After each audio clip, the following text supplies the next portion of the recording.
The CDC confirming the worst about the fentanyl crisis here in Oregon. And this is sad and troubling. Oregon had the largest year-to-year increase of fentanyl deaths in the nation, with the state of Washington close behind. Brandon Thompson here now digging into this report. And Brandon, you're finding out really just how bad this is for Oregon. Yeah, the number of people who are dying from fentanyl is staggering in Oregon. There are more than 1,200 people to end the year of September 2023. That is 500 people more than the last year. That is an 80% increase from 2022.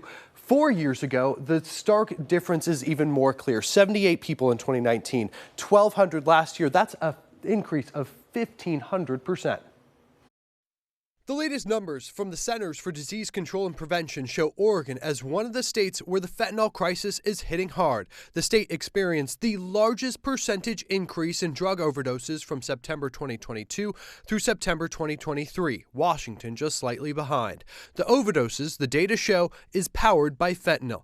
13% of overdose deaths 4 years ago were related to fentanyl. Last year, it was 72%. It confirms, I think, what we're seeing just anecdotally around our districts and around the state, that we have an opioid crisis. One reason the Health Justice Recovery Alliance says fentanyl came to the Pacific Northwest later than the rest of the nation and just as the pandemic began.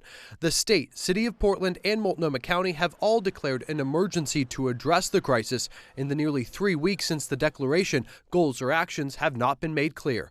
In Salem, state lawmakers are also trying to fix Measure 110, the voter-approved measure that decriminalized the possession of small amounts of drugs. We recriminalizing it with compassionate off-ramps gives family members, loved ones, as well as law enforcement, the tools they need to hopefully, reduce the number of fentanyl overdose and drug overdoses. HJRA backs Measure 110 and says the state has failed to timely establish treatment, and quote, this increase should be a call to action for state leaders to finally expand access to the treatment and addiction recovery services Oregonians have literally been dying for, instead of wasting taxpayer dollars on expanding criminal penalties that the Oregon Chief Justice says can't be implemented with current staffing. While we may disagree on the best way to get people into these programs, what we all agree on is that we don't have enough.